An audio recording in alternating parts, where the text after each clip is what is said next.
Good morning, good afternoon, good night, wherever you are in internet world. Welcome to another edition of Golden Independence. I'm your host, Owen Millett. Um, bless up to everybody around the world. Coming to you live from the beautiful island of Bermuda. This is my spot. Just getting some meditation in. I want to talk about something real quick, right? This is just a brief interaction with with the people in the comments, right? Want to address some things, want to go over a few things, right? So let's do this. So if you look at, well, first I wanna dedicate this one to Steve Honore, right? Steve Honore, right? And I want to thank everyone for commenting on my YouTube channel. Greatly appreciate it because I know that you don't have to, right? So I also noticed that some of you, you answered me with regards to the amount of people that are in the company, which is 100,000, right? And some of you put like 100,000 plus, and I would have to say, it's my fault for not clarifying, right? So with regards to the amount of people in the company, I'm referring to the people who are actually signed up with GS Partners, because those are the people who are really going to acquire the GS Lifestyle debit card. Yeah. So other than that, right? Other than that, they're the equivalent of a blue dot. Now, if you are or if you were a Karatbars affiliate, you're familiar with the term blue dot. A lot of people come in for free, because they like the idea, but they don't get a package. They they don't do anything, right? They don't move. The only thing that they do is sign up. So really, that the fact that they're just a statistic after that. They're a number. They don't have a vested interest from, just like the person who they buy a package, right? The person who buys a package, a yearly subscription, those are the ones who would definitely get the card, right? So that is the 30 or 1,000, right? Who got a package, and it's like only 4,000 got the premium, got that premium package, right? Now, here's the thing that here's my concern with that. Okay, so with the premium, like with the monthly subscriptions, right? I could see people not fulfilling these subscriptions because you don't have to subscribe, right? Because once you have the card, you don't need to do the subscription, because if you get the card and you like the card and you like the service, you don't have to follow up with that subscription. You might as well just take that $100 or that $800 or whatever and apply it to Bitcoin, right? You might that money will be better served, in my opinion, in terms of acquiring Bitcoin and hodling or diversifying into Ethereum and other coins, of anything that you like, rather than you're spending $800 for some brand package whereby you're not guaranteed to get people, right? Because not everybody is a salesman. Like I've said, this channel attracts people who recruit the coin. That's why we got involved with the space for the cryptocurrency, to hodl, because we saw this as an opportunity to come up ourselves, right? Where we don't feel like we're being leveraged. It's like all of us were leveraging the company. But now with this G999 opportunity, it doesn't feel it doesn't feel like it doesn't feel like a symbiotic relationship at this point, in my opinion. So with all those who made the comment with regards to the 100,000, I wanted to make that clear that I'm referring to the people who actually got packages, right? The brand packages, because those people will be more likely to acquire all the products, i.e. the GS Lifestyle card, right?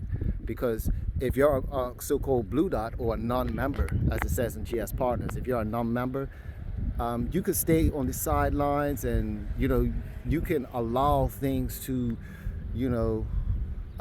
influence your decision making, and whether or not if you even want to acquire a car, right? Because not everybody is in a position like myself where I have to utilize the GS Lifestyle card because I can't get the Crypto.com card. I can't get all the other cards that are readily available in the US. I can't get the Tether card, right? It's a lot of opportunities that are out there that are competitive with the GS Lifestyle, whereby for example, you don't have to pay for the Ethereum wallet, right? Just that right there is a turnoff. Would be a turnoff for a lot of people, especially in the United States. Why would somebody pay for an Ethereum wallet when they probably already have another wallet where they could store their Ethereum, and they're not paying? I'm pretty sure they're not paying for the wallet, right? They just swipe the card, right? So it's things like that where I feel it it's going to be a drawback, where people are not going to they're not going to gravitate. I don't see the masses coming in like overjoyed with the GS Lifestyle, right? For me, it's different because of my jurisdiction. My jurisdiction doesn't allow me to take advantage of the crypto cards that are out there. That's why I'm still hanging around, and I'm grateful for the opportunity, right? And that's why I believe that I'm more qualified to talk about my concerns versus other people. Like for example, Grit Grind Gold, right? Shout out to Grit Grind Gold, because he put up a post that was much interesting. He put up a post regarding BitForex is not going to be showing the pairs of the G999 anymore, G999 Bitcoin pair, right? And and it's some other coins as well that they're taking off. But of course, he wants to highlight the G999, and rightfully so, because there's a lot of people following it, right? And it's saying that they're inactive, right? And by and I believe that they have to get their coins off of the exchange before June 28th. I believe the note said.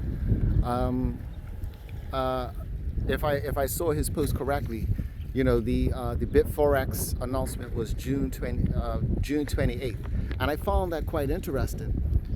Or no, I think it was June 24th, right? So if you have, or if people have the coins on BitForex, if you still have your coins on the BitForex exchange and you have not removed them by June 24th, then you won't be able to move them, right? You'll lose your funds, right? What I find interesting about that is that he doesn't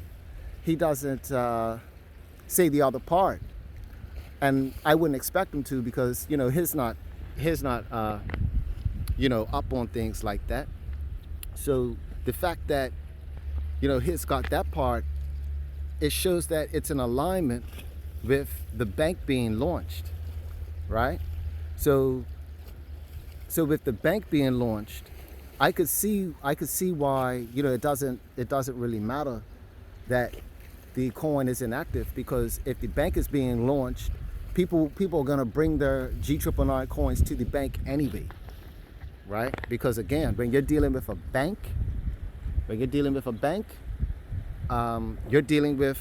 the bank is gonna have similar services like BlockFi, and it's another one called Celsius, where you get yield for lending out your crypto, right? And sometimes some platforms offer better yield. So like I said, when June 26 comes into play, we have to be vigilant and really see what the